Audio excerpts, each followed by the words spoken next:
Bonjour chers amis, nous avons tous cette expérience de ne pas beaucoup aimer que nos projets soient remis en cause, surtout lorsqu'ils sont importants et très attendus. C'est dans ce cas-là encore pire. Eh bien, nous fêtons aujourd'hui quelqu'un dont la disponibilité pourrait bien nous être un modèle. Saint Joseph, modèle de bien des vertus et entre autres de la disponibilité. Son exemple peut nous servir aujourd'hui dans le mode de vie qui nous est imposé par les événements. Voulez-vous que nous voyions en quelques mots l'exemple que nous donne Saint Joseph sur ce plan? Il ne dit rien, il obéit, mais gageons qu'il n'en pense pas moins.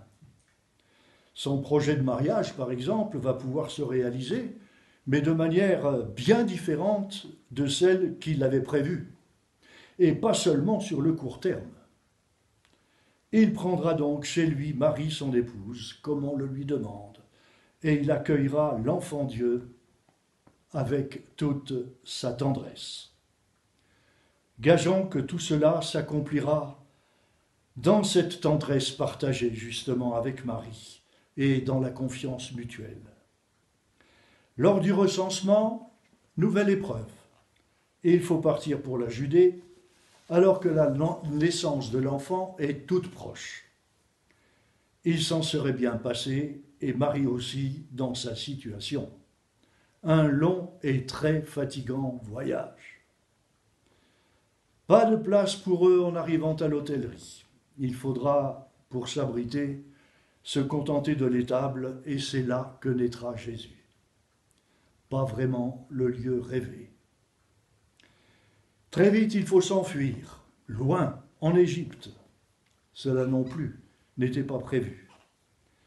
Joseph se leva dans la nuit, il prit l'enfant et sa mère et se retira en Égypte.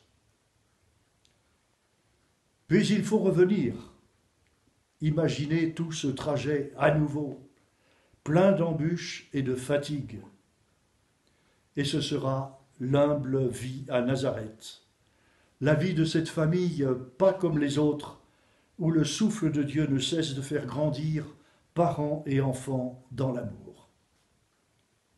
Enfin, citons l'épisode de Jésus retrouvé au temple, comme il a 12 ans. Les 3 jours d'angoisse, la stupéfiante réponse du gamin aux tendres reproches de sa mère.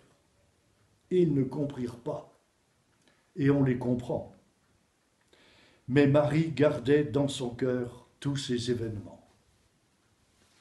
Alors voyez-vous, aujourd'hui particulièrement, prions Joseph. Demandons-lui d'intercéder pour notre humanité éprouvée, pour ceux qui ne comprennent pas ce qui leur arrive, pour ceux qui luttent pour la vie des autres, qui se donnent pour leurs frères. Prions pour ceux qui meurent, et demandons que l'Esprit nous accorde à tous, comme à Joseph, cette disponibilité et le courage dont il fit preuve.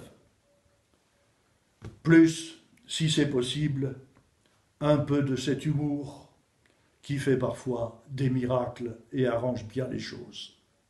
Bonne fin de journée, fêtez bien Joseph.